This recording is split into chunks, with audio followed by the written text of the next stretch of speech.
Welcome to our webinar this evening entitled ABFM Certification, a Q&A for Residents. Thank you for taking the time out of your busy schedule to join us tonight to learn more about this important topic. I'm Ryan Kaufman. I'm a family physician in Bellefontaine, and I've worked with the OAFP on a variety of quality improvement and board certification initiatives over the years. I look forward to sharing more information about ABFM certification with you during tonight's session. Before we begin, I'd like to say a quick thank you to the ABFM. The OAFP was awarded the American Board of Family Medicine AFP Constituent Chapter Pilot Grant to execute an initiative to provide up-to-date information and specified assistance to resident members who are entering the ABFM Family Medicine certification process, as well as targeting new to practice physicians that will be navigating certification requirements on their own, possibly for the first time. Tonight's session was made possible by that grant. So thank you to ABFM for all your support and this opportunity. So to get us started, I'd like to turn things over to Dr. Elizabeth Baxley, who is the ABFM Executive Vice President and a family physician.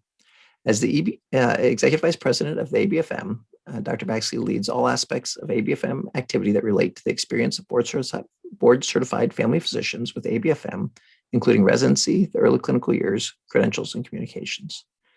Dr. Baxley previously served as the Senior Associate Dean for Academic Affairs and Professor of Family Medicine at the Brody School of Medicine at East Carolina University from 2012 to 2018. In that role, she led a pioneering curriculum redesign with an emphasis on integrating the training in health system science competencies, patient safety, quality improvement, population health, and interprofessional education. Dr. Baxley, go ahead. Thank you, Ryan. Can everybody hear me okay? Just thumbs up or good. Great. It is really great to be with you. I understand from Caitlin that we've got a good number of residents and maybe some program directors or coordinators thrown in. So a good mix of folks. And I assume that you are representing different years of residency training, maybe with more of you focused toward the latter stages of your residency, because that's when certification becomes real to you. But tonight I want to talk a little bit about how do you think about and learn about certification while you're in your residency, so that the transition to practice becomes one that is seamless for you. You know what it is, why you need to do it, or why it's important, and then the how particularly. So, Caitlin. So we're going to talk about a little bit about the purpose and the value. I don't like to jump into the what without understanding why it's important. You don't need to be participating in something just to be checking boxes. You need to know that it has some value to you. And then we'll talk about what you have to do in training to become board eligible and ultimately certified. Talk about some new things with the activities that will make it an easier pathway for you and more relevant to practice.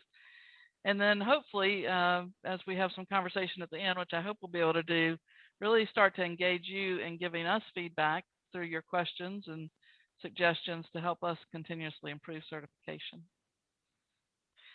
So if you think about the role of certification, you did generally 4 years of medical school, depending on where you trained, and 3 years of residency.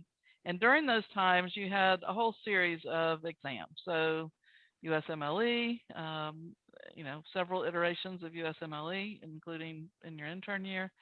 And in your GME training, some of you have probably already had the in-training exam, but you've had a series of structured learning activities that will take you sequentially through your learning and your professional education that is really structured.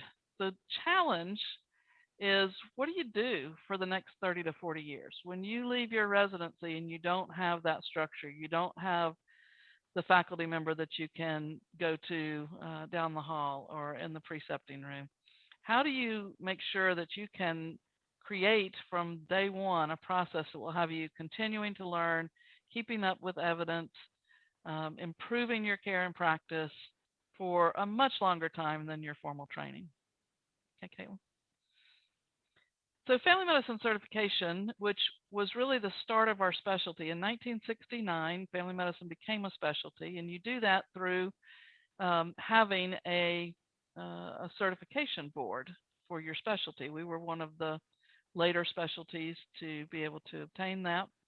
And what this does is it's a voluntary credential. It's intended to be voluntary. We can talk more about how others, like employers and such, may use it in ways that don't seem voluntary, but it's intended to be a voluntary process that you participate in, and it conveys to your future employer and patients that you went through rigorous training requirements in your residency that were very specific, that you're maintaining ongoing proficiency in the field of family medicine and the broad number of things that we do as family physicians, and that you're committed to maintaining high professional standards throughout your career.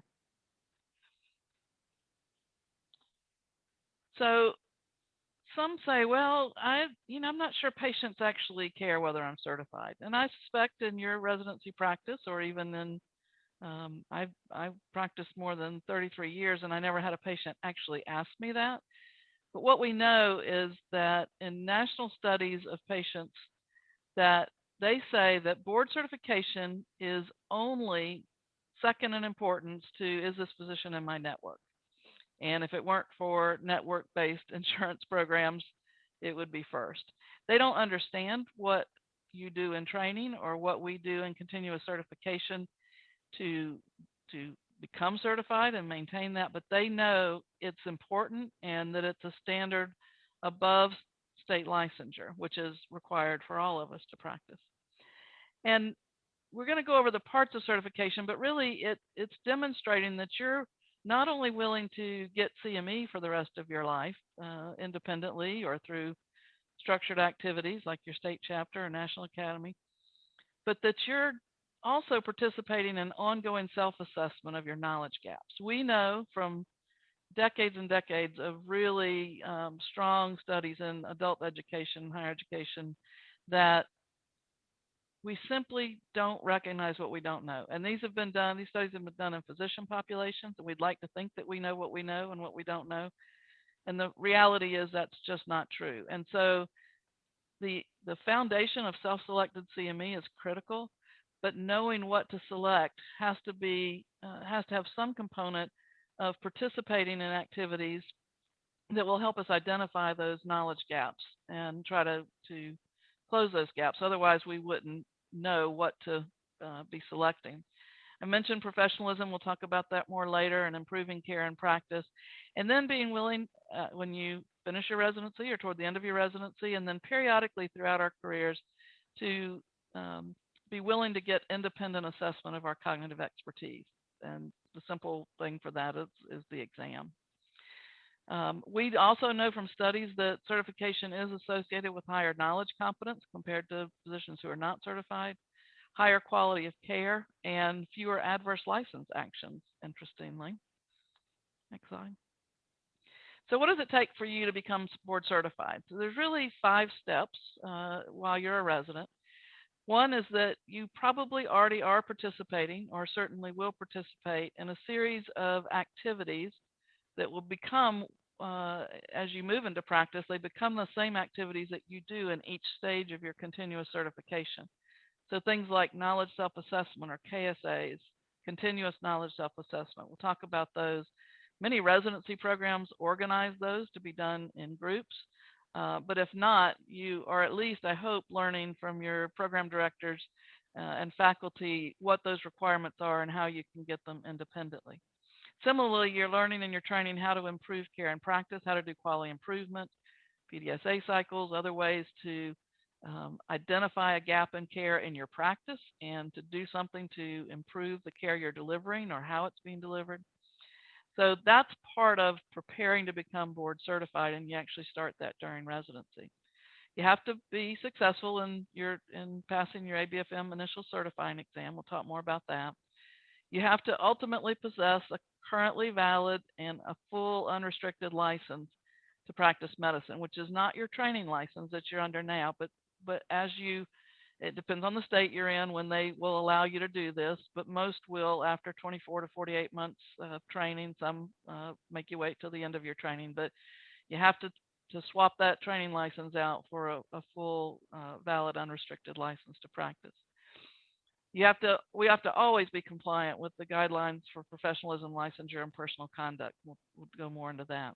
And then finally, you have to complete your residency program, and your program director at the end of your training has a box that he or she clicks in our residency training management system for each and every resident, saying that this resident has met all ACGME requirements, or the accreditation requirements, that you are ready for autonomous practice, that you have completed your minimum number of continuity visits in your residency. So that's sort of the scope of what it takes to become certified. Then there's a board eligibility period. So once you have done everything other than the exam, and many of you will do the exam in April of your third year, and these other things will all be accomplished by the time you finish training. But they don't have to be. You can have everything except your exam done at the end of training. Some choose to do their exam later for a variety of reasons. And that means you're board eligible. And most employers recognize board eligibility or board certification for a period of time after your training. Board eligibility is a 7-year period of time from the day you graduate, literally the day you graduate from your residency program. And those activities that I mentioned that you're doing during your training now, or will be if you haven't started, are still good to allow you to take the exam within the first 3 years of that 7-year period. If you go beyond that, you would restart those activities again in order to be able to take your exam, to be permitted to take your exam. And those requirements can be found on the website and in the physician portfolio. But just to really get a sense of that, the 3-year and 7-year, if you don't end up doing this all right at the time you finish. So think about certification as having 4 components, and I've alluded to these already. I'm not going to take a long time here, but the professionalism has always been part of certification. It's part of the sacred trust that we have with our patients and the public and our colleagues. Self-assessment and lifelong learning we're going to talk about first, and that's really that notion of identifying, doing something that's going to force me to identify where my gaps are. Performance improvement is just what I said, improving care and practice, and then cognitive expertise is the exam. So we've already sort of alluded to this, but if you start now to formulate those into components of certification, it'll make the requirements make more sense. Now, I'm not going to spend a lot of time on this. This will be here for your reference. It's on our website. But mainly to say that once you finish residency, you will then enter a process of continuous certification that involves a series of 3-year stages. So every 3 years, you'll do the same thing you're doing in residency with your knowledge self-assessments, performance improvement. There'll be an additional continuing medical education component, and then complying with the professionalism guidelines. And those 3 years will just keep cycling, and new activities will be in your portfolio to choose from. And then every 10 years, you will choose to take either the 1-day exam again, which everybody will take after residency, or I'll talk about a new alternative that allows you to take your exam over time once you've gone through that initial hurdle of the initial certifying exam. So for self-assessment and lifelong learning, I've already said of the gap, to identify the gaps. And I have this here to show there are several ways you can do this. We'll talk about each one, but you've got 3 currently, and soon we'll have 4 ways. And that's because people have different learning styles, or they want to mix it up a bit, or some may say, I really like the KSAs, I'm going to get all my points that way. And to also remind you that nobody's looking at what you got right or wrong at ABFM on your self-assessment activities. These are for us personally to see what our gaps are.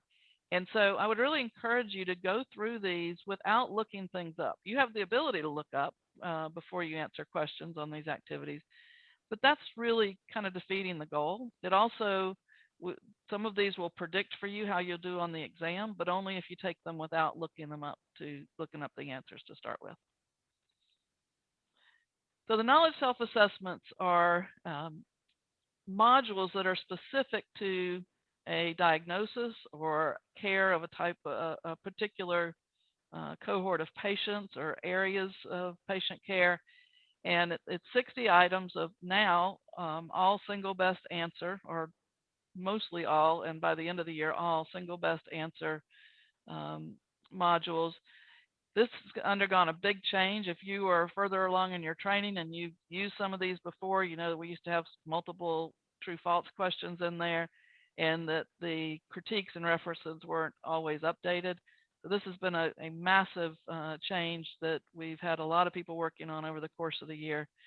So now their single best answer, the critiques and references are updated already and available on the ones you see in the middle there under the new topic title. Some of these you see have been combined, and that's to give us room to add new topics beginning in 2022 to expand the range of topics and still have a carrying capacity we can handle. These are really good as a study tool for residents. Aside from the minimum requirements you have, each of these gets you 10 points toward a 50-point total. And you can meet that by doing 3 of these plus your required PI activity. But you can go on and use these on your own independently or within your program just as for learning and exam preparation. And often people will, specifically residents, but others will take more than they actually need to just for learning.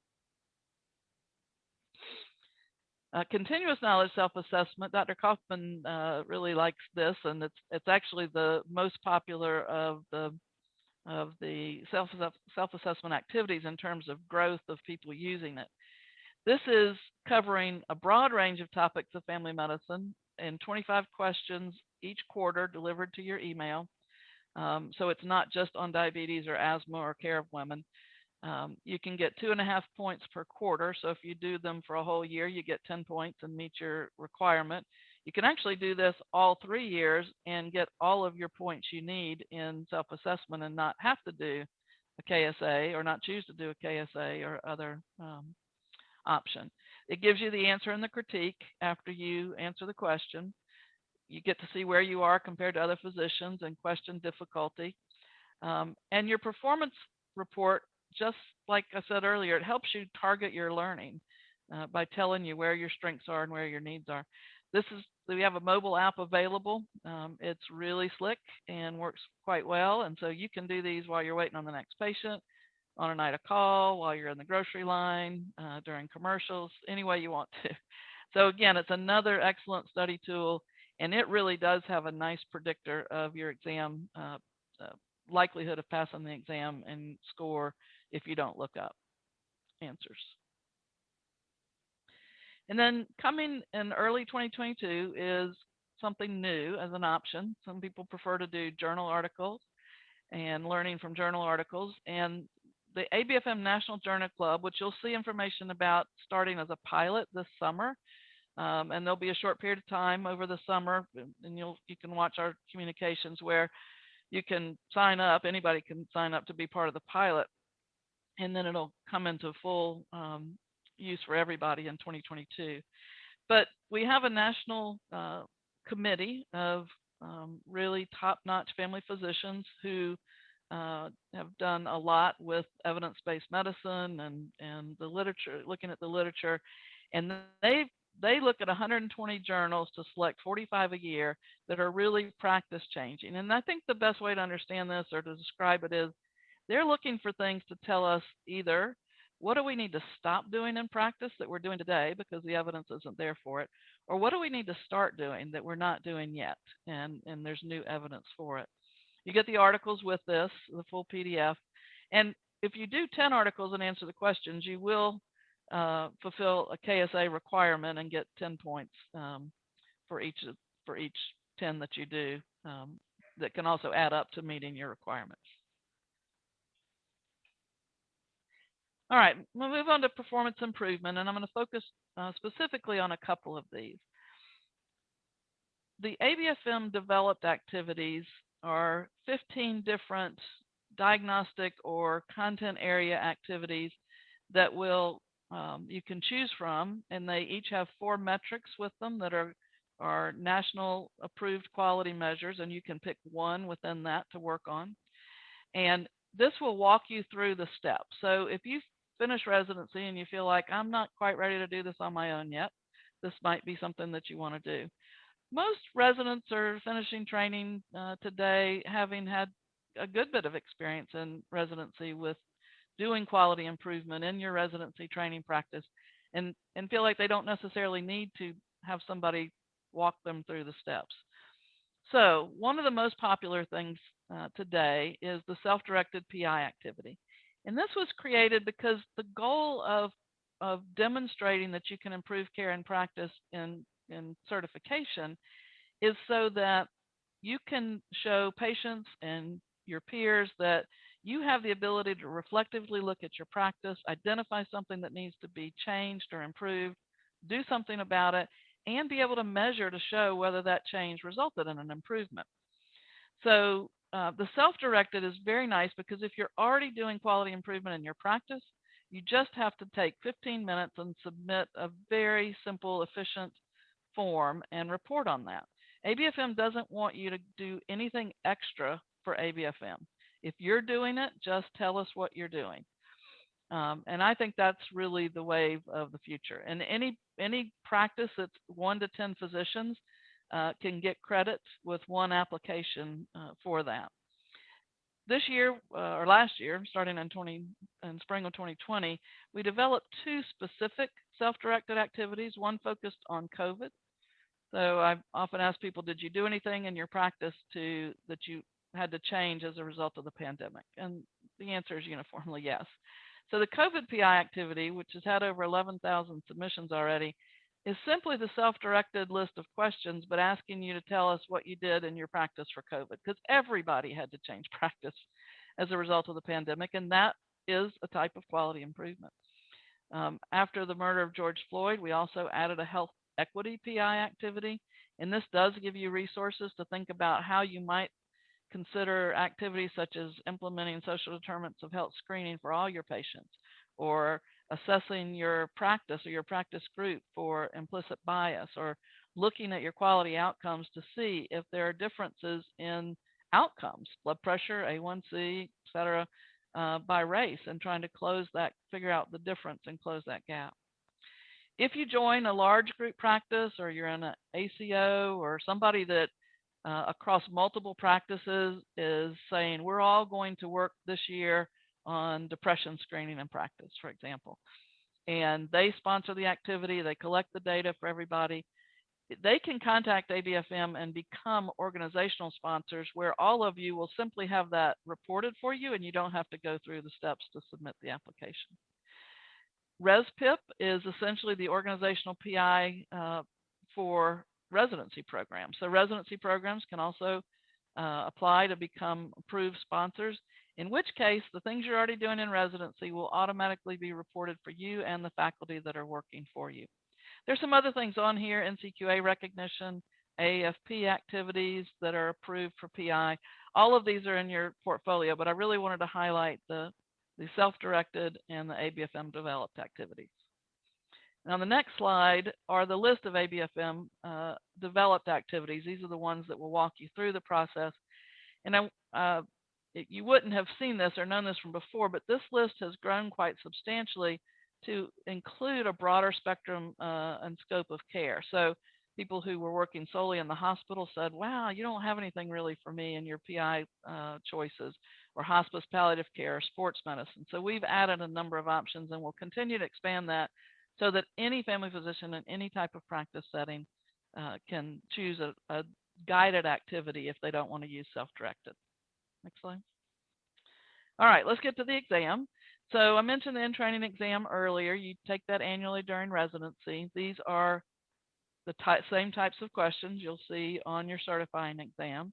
They are written by family physicians. Often people say, who in the world is writing these? But they're written by family physicians who are trained item writers and really think about what they're testing and how to create good items. This also helps you identify knowledge gaps in addition to the self-assessment activities I mentioned earlier. And you really get scored on these in a sort of practice way, where you and your residency director will get the results of this. You can identify where your strengths and needs are, It also will predict, it'll show how you're doing compared to your peers in your own program and to your peers nationally by year of training.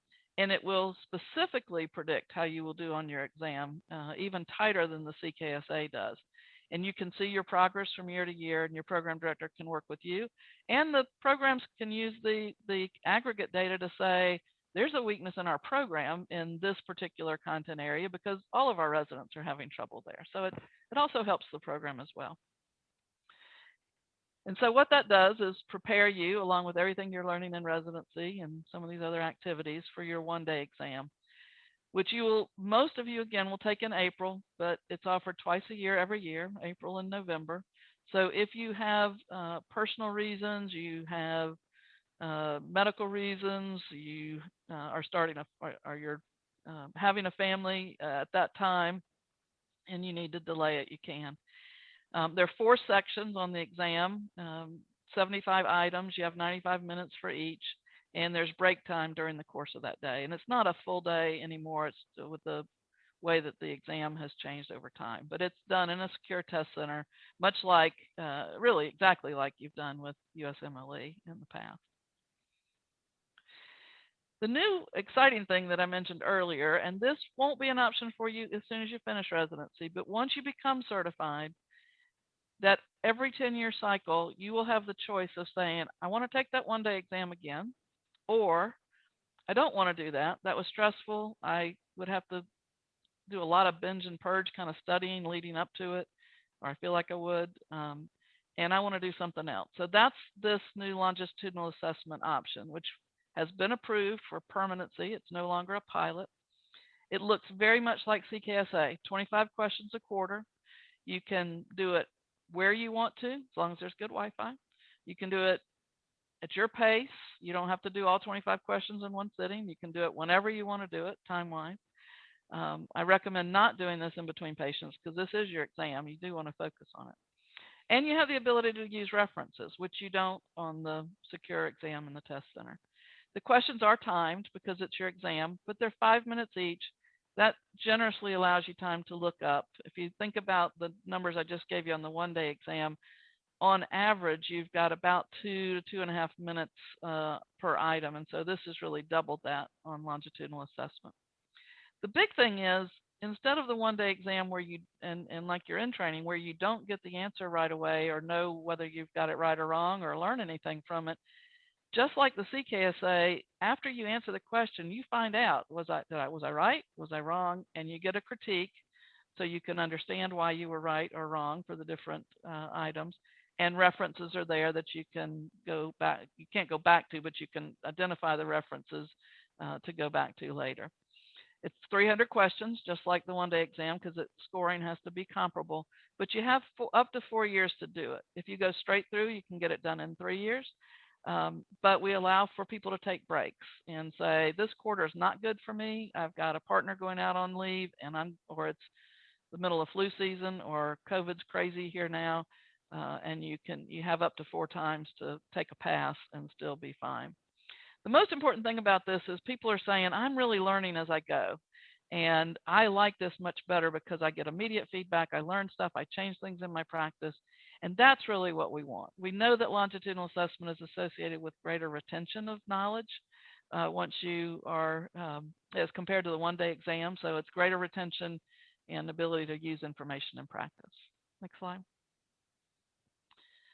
You can find out about all of these things that I'm talking to you about, not only on our website, but we have a new design of the portfolio, and it's been released to all existing diplomates, and I'm not sure if it's been released to residents yet. You all probably know that if you've looked recently. I need to find out. There was a second phase. But this looks different than what you've seen before with the 3 buckets for any of you who've used the portfolio previously. This is a much more intuitive design. We had hundreds of family physicians across the country helping us at multiple points along the way with feedback, including members from your state chapter who provided quite a bit of feedback for us. And it's going to be much easier to see what you need to do at any given point in time and take you directly to that activity. And there's abundant FAQs built into this now. You can always call our support center, but the FAQs are there and in many ways can save you from having to do that. Next slide. All right, professionalism. Let's talk about that as the final aspect of certification. And I mentioned this is the basis of the social contract we have with society, and we're saying that we're going to put our interest or put patients' interest above our interest, and it demands that we are trustworthy and honest, and we demonstrate that we're keeping our competency up, and practice and behave with integrity. It's part of being a professional is self-regulation. It's part of the definition of professionalism is or professional organizations or specialties is that we aren't being regulated by the CEO of family medicine. We regulate, as physicians, we regulate ourselves by holding each other accountable to very clear, explicit standards of behavior, and we enforce those internally. And for that, we get to practice based on what we've learned and not be told by those who aren't physicians what we will do and not do. The medical license boards, where you get your medical license, they specify and regulate the behaviors that they expect of physicians licensed in their state or jurisdiction. And if there's ever a problem, it's the state medical license board that adjudicates or reviews the case or the complaint and decides if it's significant enough to make a change to that physician's license, either by suspending the license or by simply making a restriction on there, like saying you're not going to prescribe controlled substances for 3 years based on what we found in your practice, and you're going to need to take these courses and such. The certifying boards don't tell you what to do or not to do in practice, but a professionalism committee made up of family physicians from across all specialties. All specialties do the same thing with the professionalism committee. For family medicine, it's family physicians, and who take their job very seriously, serving on the professionalism committee. And what they do is look at these license actions or any other reports of unprofessional behavior and say, is this consistent with being recognized as a board certified family physician? And so at the board level, you're looking at, is there going to be a gap in my certification because of professionalism or risk loss of certification? Next slide. The committee uses a 3-part framework. Is the physician providing care? Has she or he provided care that's safe? Are they demonstrating honest, ethical, and non-disruptive, or that's probably a better word than for that, but non-disruptive behavior, demonstrating competency and trustworthiness? And then, does the physician practice at the level expected of a board-certified family physician, which really gets at that competency issue again. Next slide. The good news is this is pretty rare. It's exceedingly rare, frankly, in family medicine for a physician to lose their certification. Less than 0.1% at any given point in time. So you can look at the graph and see very clearly compared to how many physicians there are, and then ultimately the smaller gray and darker gray in the red box, the cases that actually even get reviewed by the professionalism committee. And then half of those are restored when the license limitations are removed. So this is something that you don't want to find yourself having to deal with or having to be reviewed by your state board or your certifying board. But it's fortunately uncommon, so I don't want people to think we're out there looking at everybody. We did just recently approve new professionalism guidelines, still predicated on having a full valid medical license, but it provides our professionalism committee with greater flexibility than they've had in the past to consider things like physicians who are having personal issues with substance abuse, for example, or are under a physician health plan for receiving care for a problem, and it doesn't necessitate that certification is removed for those. It might be, depending on what the behavior was that the physician engaged in. Sometimes it's a physician health issue and no patient was harmed, and sometimes it's a physician health issue and there was real harm to patients. But that's just one example. But there are specific special circumstances now that give our board more flexibility. Next slide.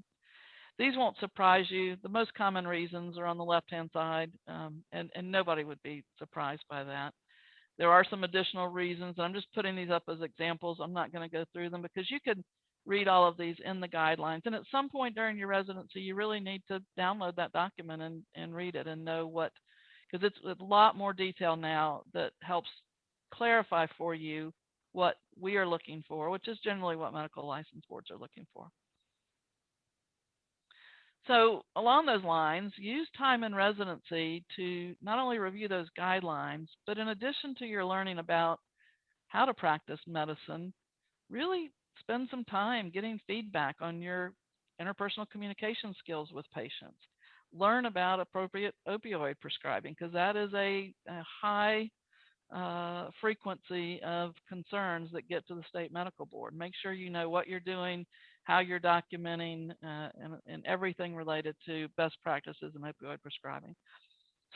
Similarly, about boundaries and the use of chaperones for seeing patients, particularly during sensitive exams, but anytime, particularly if you're seeing a patient that's of opposite sex. And then learn how to handle state board inquiries. You may have an inquiry, and they would always make any of us stressful. They don't always mean that there's going to be a bad outcome. And there are ways to handle those carefully in the early stages to make sure that you can get the best outcome you can get. And then how to deal with patient complaints. Medicine is stressful. Sometimes patient complaints really feel personal to us, and how we respond to those outwardly to patients, though, will make a difference in that relationship. Next slide. Just very quickly, I do want to mention that ABFM is not just an exam organization or a exam plus activities organization. There are a lot of other dimensions, including research. And the research that's done by ABFM, which includes staff employed by ABFM, researchers employed by ABFM, and also a variety of collaborators around the country and voluntary collaborations. We really focus on, does family medicine certification make a difference? And so we look for ways to find out if the activities and the totality make a difference or not. And if they don't, we have to figure out how we're going to fix that. We also look at scope of practice and the ecology of family medicine. So over time, what's happened? Are fewer family physicians doing maternity care, fewer family physicians seeing children? How do we meet public health needs? How do we change our training? How do we incentivize broader scope of practice? How do we use that data to tell us what we need to do? We also look at healthcare delivery and provide data that helps the advocacy organizations like your state chapter and the national chapter. Our data that we give to them each year from ABFM data, which is 100% of certifying family physicians, because you have to go through that as you sign up for each of your exams, and there are periodic surveys that you'll get. And those are really important for you to participate in and complete, because we're able to show not only at the local level, but nationally, that comprehensiveness results in lower cost and lower hospitalization risk, that continuity with patients results in lower cost and lower odds of hospitalization, and actually newer studies that show longer longevity. So the essence of family medicine does something different than other specialties, and this data is really important for us to be able to show that in advocacy work and otherwise. Next slide. We also look at what happens to residents. So I mentioned scope of practice. This is from a few years ago. We do it every year, but this data is from a few years ago. And we ask you, how did your residency prepare you for a whole list of things that you see here, a variety of ways caring for certain conditions, but also procedures and such. And then a survey that you answer after you've been in practice for several years will say, all right, what are you currently doing? And you can see that the residency prepared, the blue lines, residency prepared residents to do more than they're practicing today for everything except behavioral health care. And that's where the training, what they found they were doing in practice compared to their training was different. Next slide. Okay, I'm going to skip over the family leave for time, and if you or your program directors or coordinators have questions about this, There is a new and more permissive family leave, and that covers birth of a newborn for both birth and non-birth parents, adoption, fostering, but also caring for a family member with serious illness. A dying parent was one we had last week, or your own serious health condition, and does not require that you extend your training to remain board eligible. And there's a lot of details that are on the next slide. It's important. It's on the website. Your program director and coordinator have that. And it's important that you get that and look at it, so that if this ever happens to you, either with a lot of notice, like a pregnancy, or very little notice with sudden leave, then you can know what it is that your program can do to work with you on that. Next slide. All right, the ABFM website, the front-facing website, has a lot of detailed information. You go to the section that says Become Certified, and you'll find everything I've said and more. Next slide. We also have particular references that are on the website that you can download. This one specifically, how do I become board certified? We'll go through those steps that I talked about. It's on both sides, but you can download those and review them as well. The information is really there for you 24/7 for you to be able to find out after this. And then I think that's it. And with just a minute past time, I'll see if there are questions, turn it back over to Dr. Kaufman, or go to the next thing. I have not been monitoring the chat. So one question that came up, Dr. Baxley, was to clarify if resident requirements are over 3 years or the requirement is for each year. Over 3 years. Great. Well, thank you, Dr. Baxley, for all that great information. Next up, I'd like to invite a few individuals to join the conversation and share about their own process and experiences with ABFM certification. These individuals are serving on our OAFP ABFM work group and have been tasked with bringing this information to you, especially our resident and new to practice members.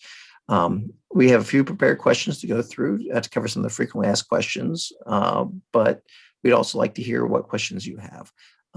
So feel free to put them in the chat and I'll give them to our group, or if you would rather ask them, it's fine to raise your hand and we will get to you and let you ask your question that way. So to get us started, we have Drs. Coleman, McAbobby, and Yount.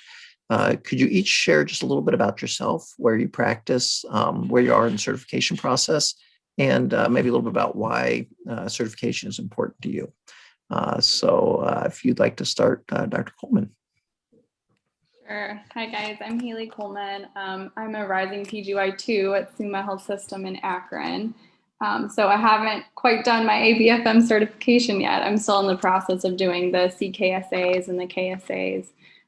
So kind of gearing up to do it my third year. I think it's really important for, like, personally for me to be ABFM certified, just to make sure that we're providing the best care to our patients, and also to help make sure that the residents are getting adequate education and meeting the high standards set out by the ABFM. So thank you for having me.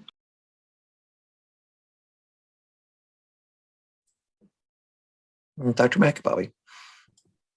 Hi, good evening, everyone. My name is Tom McAbobby. I'm the founding program director for the Mercy Health St. Elizabeth Boardman Family Medicine Residency. So, I care greatly if my residents are board certified. I think the graduates of our program, have very successful careers in front of them. And I think having that certification piece is a very crucial objective statement that is, universally understood. My graduates could go anywhere in the country, and as long as they're board certified, I think it really helps provide a universal language that attests to their quality of their education.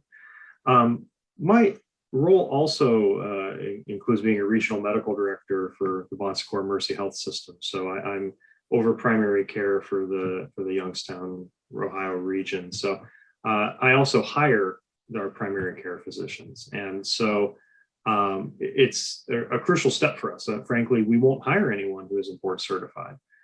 We feel as an organization that, again, that standard to the public is important to be able to document and to show. And we think that the quality of care delivered in our system is quite good. And we think that having those board certified physicians really helps solidify that approach we're taking with the quality of care delivered in our markets.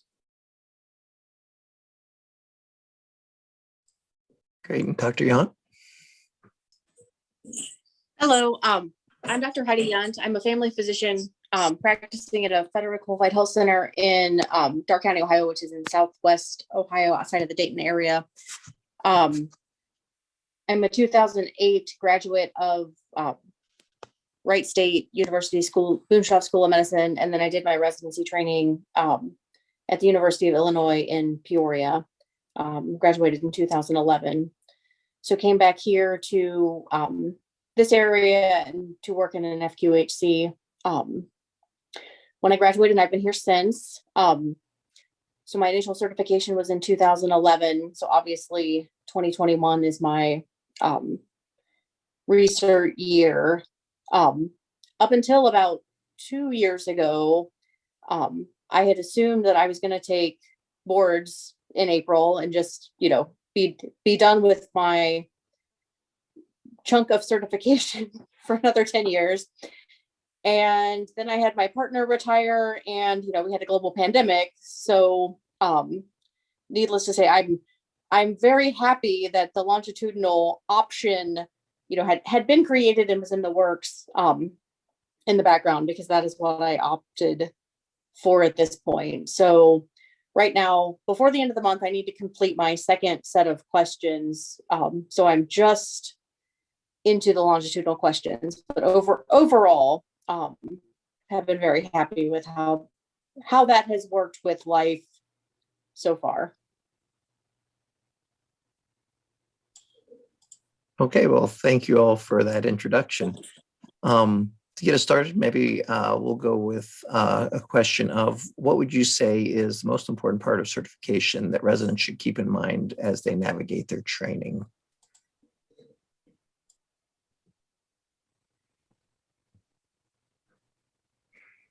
Well, I don't know that I would say it's a single part. I think it's really about setting a schedule and sticking to it.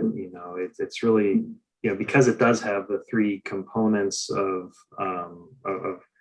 knowledge that you have to address, including your quality improvement, but in addition to those other aspects that were discussed, the other four domains. I think it's really important that you just, set a schedule, put it on your calendar, set a reminder for yourself, because I think we all know those people in our environments who you think are going to kind of put it off till the very end. And I've had a partner waste their Christmas holiday trying to churn through 50 points in a week. And that's not a great way to spend your time. So really setting that schedule and sticking to it, I think, is probably the most important part.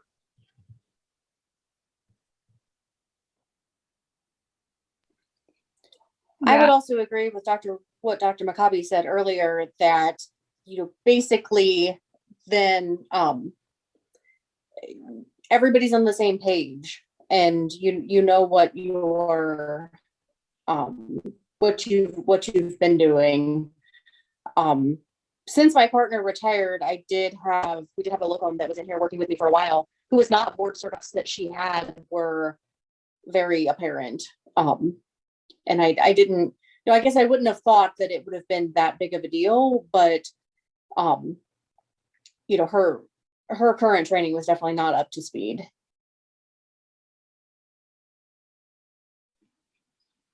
Yeah, I think this year for me, it's been really helpful to do the CKSAs, since they're quarterly. It's been a really nice just refresher and something that I always keep on my calendar that I have to do. And it keeps me studying and doing practice questions, because residency gets really busy. But it's important that even as a resident that we're practicing doing questions and keeping our knowledge base as up to speed as it can be. I think the thing that I would recommend as you're going through training is making sure that you're taking the time to do things right. There are quick ways to get through some of these things, and then there is the right way to get through things. And as busy as you are as a resident, it doesn't get any easier when you get into practice. And right now you have a lot of resources there helping out with things. So figuring out kind of how you're going to get through those things. There are those options of doing your quality improvement as a program, but I always encourage residents, don't do it that way. Do it yourself, even if you're working on it together, because it's a whole lot easier to get it figured out now than when you're sitting there in practice and trying to figure out a lot of other things. To take that time and learn how to do the whole process and how to submit your things and how to be comfortable with that. So that's the biggest thing I would say there. Okay, question from the chat. With the FMCLA is still based on a 10-year rotation. Take the 3 to 4 years of FMCLA and then 6 years off before required again, or is it a continuous cycles? So you do get a break. Basically, what happens is you have those first 4 years to complete it. If you are either unsuccessful in completing it or you don't get enough questions answered, you then have to take the test. And then your 10-year cycle would start over again. If you successfully complete it, then basically in those other years after that, the rest of that 10-year cycle, you need to be doing 2 more cycles of your question or of your KSAs or CKSAs or whatever you're doing for your knowledge of self-assessment. You need to keep doing your practice improvement projects. You need to get your 50 points. You need to obviously keep up with your CME, professionalism, and all those things. So you still have things you have to do. You don't get to just take them off, but you're not being tested over that time period. For those who either aren't part of the FMCLA yet or are or in that time off, a great way to kind of keep up those skills is doing the CKSA, because if you're doing that CKSA, you really can't tell the difference other than one has a timer and the other doesn't. The questions are the same type of questions. It's the same process, and it covers the same topics. And so that's a great thing to do during that time. But you have that pressure of actually taking the test go on. And so it's really, really nice there. So you do get those 6 years or those 2 cycles that you don't have to do testing stuff. And then when it comes around the next time, you need to do it again those next 4 years. So I think that answered the question there. Good. And if you have other questions, do please put them in the chat. Dr. McAbobby, as a program director, have you found success in implementing ABFM certification information into your curriculum? And what suggestions would you have for programs as they're trying to do that? Well, I think, I can really only speak to my own experience with this, with my program. I think it's hard to necessarily say what works for us will work for someone else, but I think it is important on us. And I think we have an obligation to our residents to prepare them for that. And certainly, it can start very early. We, in our orientation month, we expose them to ABFM style exam questions. And we've actually, one thing we did in our program that has gotten some positive press in STFM, where a couple of my faculty implemented a daily board review session.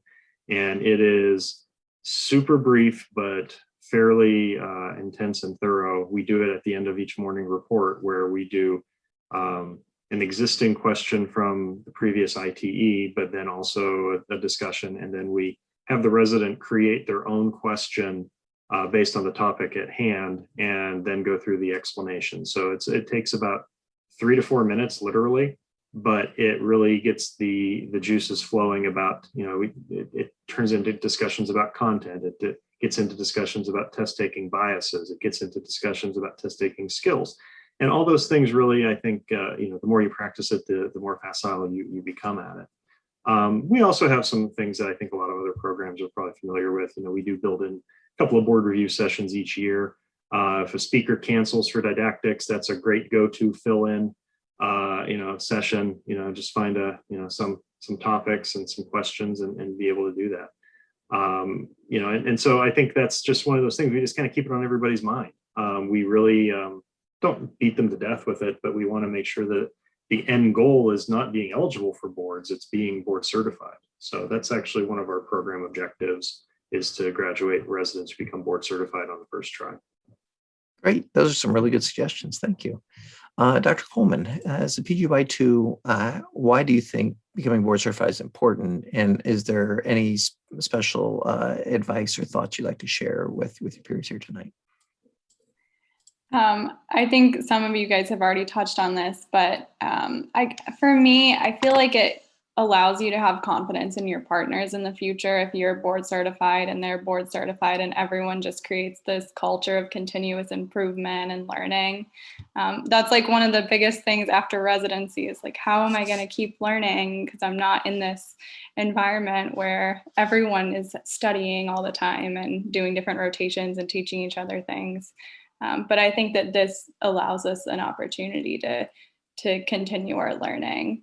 And then the other thing too is I think it's part of our like duty as a physician to be committed to self-regulation. We've worked really hard to become physicians, and we've worked really hard to be able to provide good, high quality care to our patients.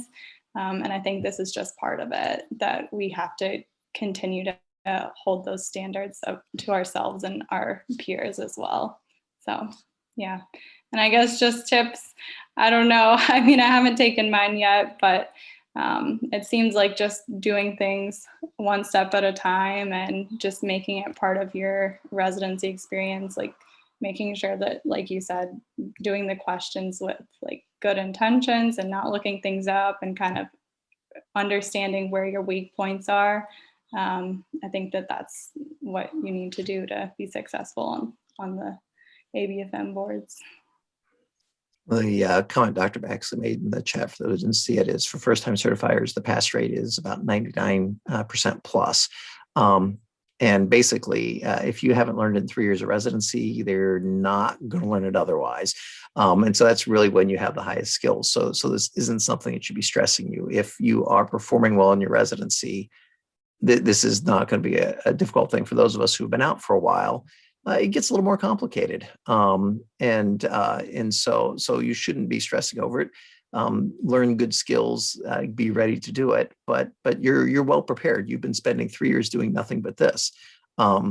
It's not quite as much of a joke as step 3 is. For those of you who have done that recently, I'm sure it's kind of still the same way it was, that all our subspecialty colleagues were going crazy, and we as family docs just walked in and didn't have to do a whole lot of thought to it. So really, really you should, when you come into residency, be prepared for this. And so don't stress over it. Take it as a learning experience and kind of go from there. And especially if you're doing well in your in-training exams, it's not going to be a problem for you.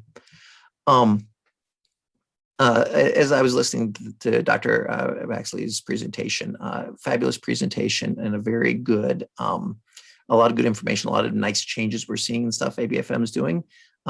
If you had seen this presentation about 5 or 6 years ago, it would have looked very, very different, a lot less options and a lot of things that were a lot more hassles. And she doesn't always stress that as much as I would, because she's one of the big forces behind that. She's been very, very involved in the revisions, which have just been, from a physician standpoint, fabulous.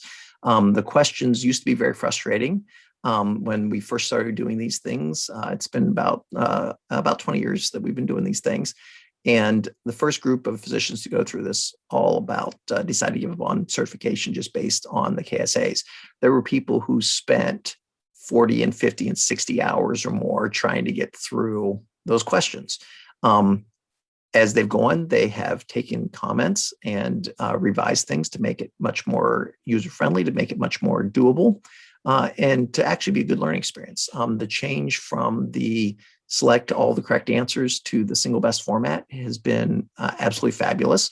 For those of you who did them the other way and then they're doing this way, there is not really a comparison. Because before it was always, if there were six answers there, you knew 2 of them were right, you knew 2 of them were wrong, and the other 2, it all depended on what study was being cited.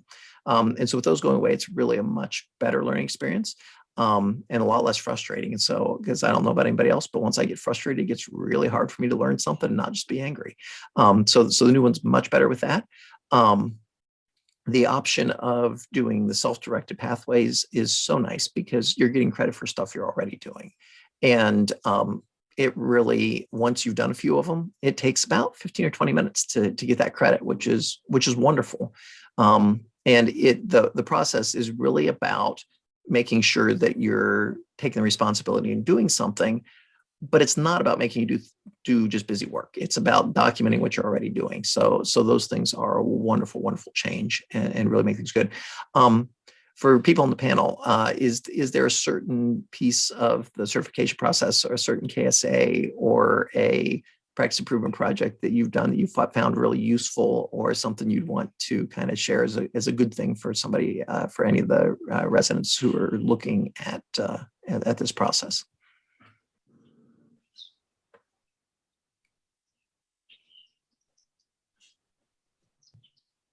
I don't know that I would. Oh, go ahead, Go. please.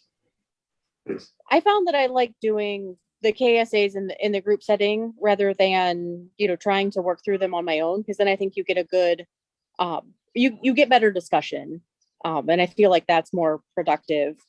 I am doing breast and cervical cancer screening through my practice right now. So plan to submit that as the self-directed portion this summer. So this will be the first time that I've really done, a not programmed performance one. And I do think that will be a lot easier.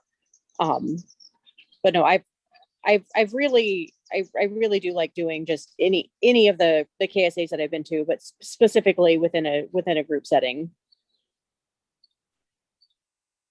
I was going to just say that for the quality improvement portions of this, look for synergies. We had some organizational pushes towards some various quality metrics, and it just made sense to make it a QI.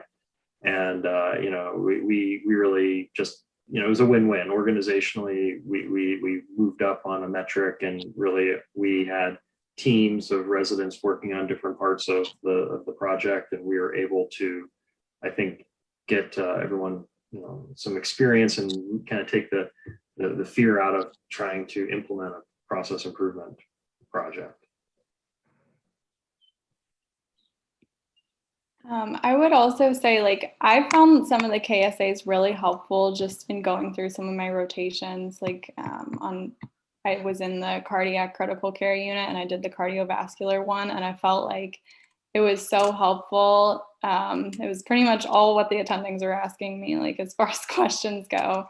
I'm like, this is a really good resource. So if you guys are looking for practice questions or anything like that, they're really good resources. And I know we don't always have the time to go through all the KSAs, but I think for each rotation, there's pretty relevant KSAs that we could be using for study materials. And thank you, Dr. Young, for the plug on group KSA sessions. I have been involved in quite a number of those, and I find it to be a lot of fun. I learn something every time I do it. The OAFP does offer KSA sessions, and the link is in the chat. So do consider joining us for those. You get to listen to me talk a lot, but hopefully it's a good learning experience. And it is every time you do one, you learn something from folks in the crowd. It's a lot of fun to be able to talk through some of those things, and it takes away a lot of the pain of trying. I always like to have the right answer on everything. You only need 80% right, but when you're doing them yourself, sometimes it's a little frustrating getting those last few questions. And having the group and somebody else who has experience with that particular thing sometimes is really helpful and a good way to get through it. And yeah, it's a way in a few hours to learn a whole lot about a topic, and it is a lot more fun than doing it by yourself. So we have several sessions coming up that will be in person this year, later this year, as well as virtual sessions. So do check those out on the OAFP website. Also, on the comment about self-directed pathway, we do have a video that is on the web, or that's on YouTube. You can get to. There will be a new one coming out within the next week or so that will have the updated portfolio. So that's a great resource to look at. And some specific examples of how to do it. We have some that are around breast and cervical topics, as well as just some good general topics on how to do it. And it's actually every single step of you click here, you click here, you click here. So a real quick, easy way to see how to do that. So those are there as well. Are there other questions from participants before we ask other questions here?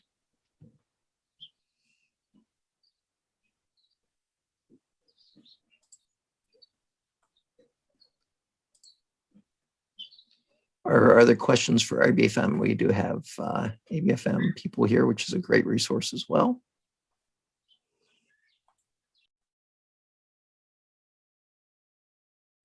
One of the other comments that Dr. Baxley made here, and I don't know if you'd like to talk on that anymore, but she did comment that, of course, with the change in accreditation, both MD as well as DO physicians who can do ACGME accredited programs are able to certify through ABFM.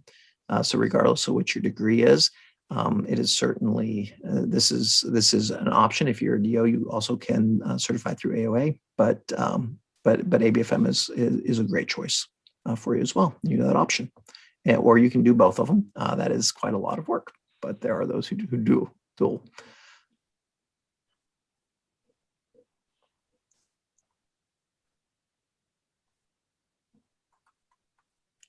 I see other questions here. Good. Other questions that I would have for our panel. What have you guys found to be the most challenging or the most frustrating part of the certification process in your own experience?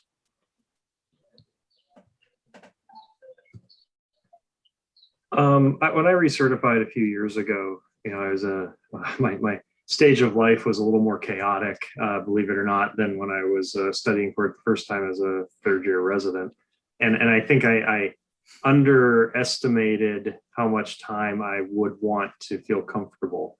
And the best laid plans, as they say. But going from really just having myself to worry about to study for my boards to having to navigate my wife, who's also a physician. We were on the same certification cycle and trying to figure out who had to watch the kids and who got to study and who had to get to activities and things like that. It actually was a lot harder to study for my recertification. So I am really psyched about the continuous questions process here. I'm really looking forward to that. I think 25 questions will be a lot easier to manage than a whole day board exam.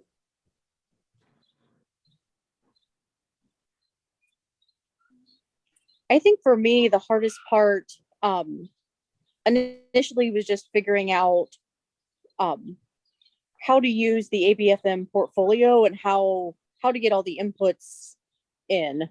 And I mean, obviously 10 years ago when I first enrolled and started certifying, we had done some performance improvement in residency, but I didn't really have an idea of how I was supposed to use what was available to us within the portfolio at that point to make it meaningful, in my practice. So that was a struggle. And now they definitely have made it a lot more user friendly. So I think just navigating through the portfolio is a whole lot easier than it was, 7 to 10 years ago. And then also, I do think as everybody is doing, so many more performance improvements just every day, in their practice, the ability to just report it without doing, a formal program that you input, your chart data and whatnot, I think will be really helpful. And yes, my husband and I have a 4-year-old, so doing 25 questions while he is otherwise occupied is a whole lot easier. I honestly don't know if I would have originally taken boards in April, how I would have accomplished that. Ryan, can I respond to one thing Dr. Young said? When I came to ABFM, I was sharing with our staff, and they find me saying this quite often, that I believed that it took family physicians as much to figure out what they needed to do for certification as actually doing the activities. That's a little hyperbole, but maybe not much. And I said, if we could just get rid of the time they're trying to spend figuring out what to do and just have them do the activity time, then the burden is going to be significantly less. And that really was a lot of the discussion behind the need to really rethink the physician portfolio to the new My ABFM portfolio. I didn't mention one thing there that your comment made me think of, which is in the new physician portfolio, there's something called My Preferences. And you can look at your own profile and say, this is the kind of practice I'm in. these are the things I'm interested in, or the types of patients I see the most. And it'll ask you just a series of questions one time. You can always go back and change it if your practice changes, but it'll ask you those questions. And then when you start to look for activities, it's going to pop up the ones that are most relevant to you to choose from, instead of having to look at 100 to figure out what's best for me to do. So it's kind of like Amazon preference shopping, only applied to board certification. And people have found that, I think, to be really helpful and to save some time. So thank you. Oh, thank you. Another resource that's kind of related to that is OAFP's created a certification planning tool. And Caitlin's going to put it up online here, and we'll send you a link to it and put that in the chat. And and you can access through our website. This is something we developed trying to help physicians navigate. This was before they started changing the portfolio to make it so much more user-friendly. But ABFM is working on incorporating some of this kind of concept into the portfolio as well. But this is a great paper tool if you want a way to kind of figure out, okay, here's my time frame, here's what I need to do, here's what my options are. And so that's a great resource that the staff will make available to you. And it's another way to just kind of see what it is you're doing, because it's a complicated process until you figure out what it looks like. And when we're busy with other things, it's easy to kind of lose sight of that. This is a great way to kind of plan for it so you can schedule your time and do it in an efficient sort of way.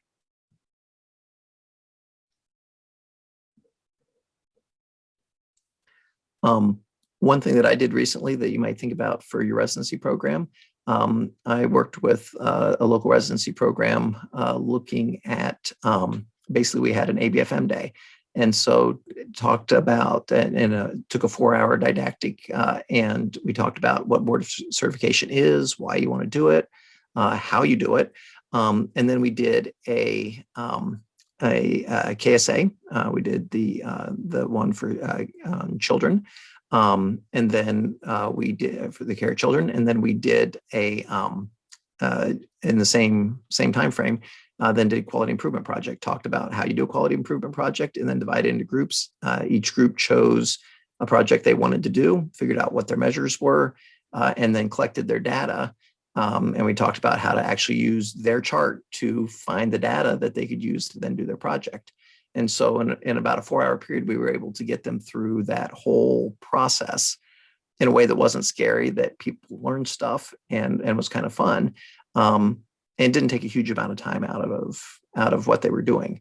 And so that was a great way that those people then be able to go into practice and actually know what each of those steps look like. So that's a nice, easy way to do it. And it's also, when you do that KSA, a great way to prep for doing a QI project, because you've just looked at all that information, you've looked at all those studies. You don't have to go look up a whole bunch of stuff, because you just learned all those things, or hopefully you knew them, but at least reviewed all those things. So that's another way to think about it, and it could be a real nice use of time.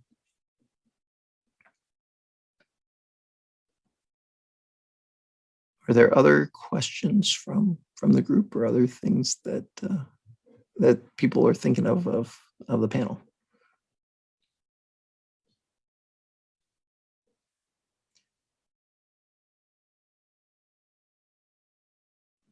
I guess I have a question for Dr. Baxley.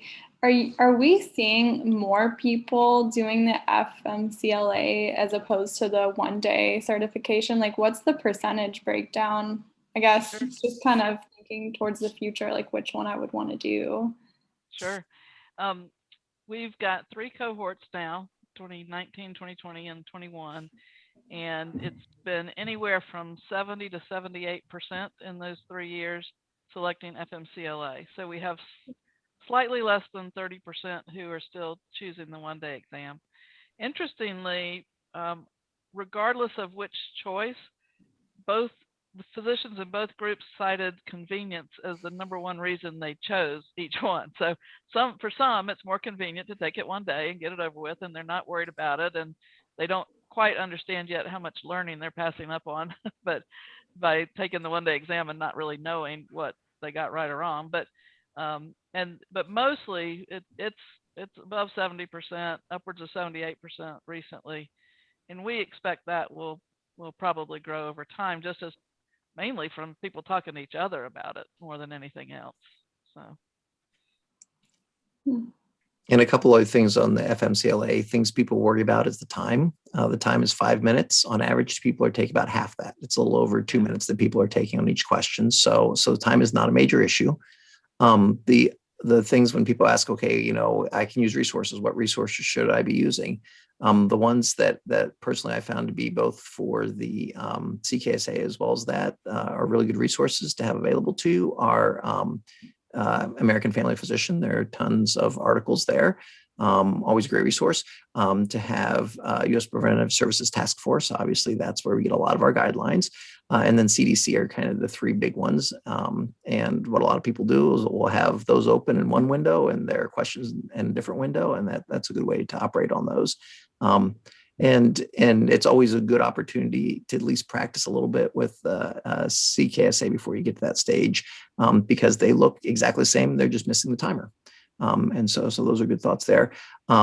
Also on the people always worry about something new and is it going to get them into trouble?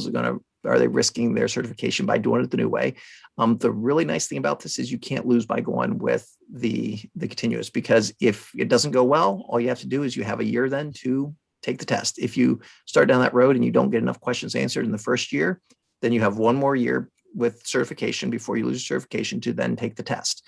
If you go through the 4-year period and you don't pass enough of the questions, then you have a year to take the test and still maintain your certification. So there's really not a way to lose here on it, which is good. However, what we're seeing is, at least what I'm hearing, is that the percentage of people who pass is very similar on both methods. And so it's not a good sign if you don't pass the one. You may be the same group of people who's going to struggle with the other, but the pass rates on both are quite high. And so if you've done well on one, you'll do well on the other as well.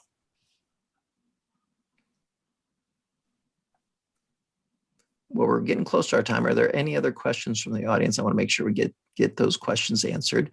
While we're waiting to see if anybody else has other questions they want to hear.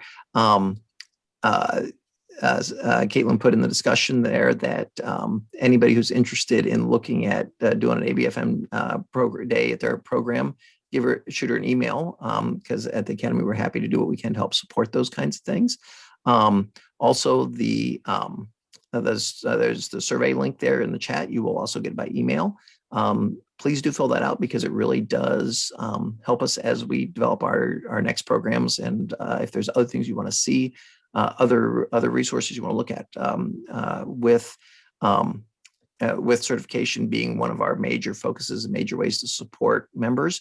We're always kind of looking at whatever program we're doing, we're looking at how do we incorporate certification into that, because we really want to make this so that it's easy for you to get credit for the things you're doing, and not a point of stress, because we have a lot of very, very excellent physicians who are our members, and we know that they meet those things for certification. We want to make it easy for them to prove that they meet those things for certification. So please do complete that survey, and if you put your name and your email on it and you have it back by Monday at noon, you will be entered to win one of those 2 gift cards. So do that and get that there.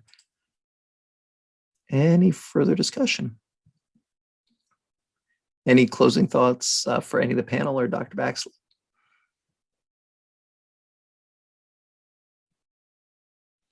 You guys have a great chapter. You should be really pleased to be training or practicing in Ohio, because they put a lot of thought into your ongoing education, not just certification, but it's just been a pleasure to work with you guys. Thank you, Dr. Baxley. Thank you also to Drs. Coleman, McAbobby, and Yount for sharing with us tonight. Thank you, Ashley, for joining us on the ABFM side as well. And thank you to ABFM for all the work you've done in making this process easier for us, as well as the support you've given us as the OAFP in doing this programming. It really feels good to be all working on this together. I hope that you as attendees will feel a little bit more confident in the board certification process, as well as understand why it's so important that we as family physicians work for our board certification. If you have questions, do please reach out to any of us. Caitlin's kind of our point person on certification at the OAFP and is always available for questions, and always has really good information, good ideas, and can point you the right way. We've got a lot of OAFP resources out there, videos that take you step by step on how to do these things. And so don't hesitate to reach out there. Also, the ABFM is incredibly good to work with on these things. During the day, there's a phone number that you can call and get a person there, and they will help step you through any of these things you need help with. There's ability to do online, as well as the new portfolio gives a lot of good frequently asked questions and ideas of how to work through that process. So all those are great resources. Finally, thank you all very much for taking the time. I know everybody's very busy, but this is such an important topic, and I'm glad you took the time with us this evening to talk about it. Everybody have a great evening. Thank you.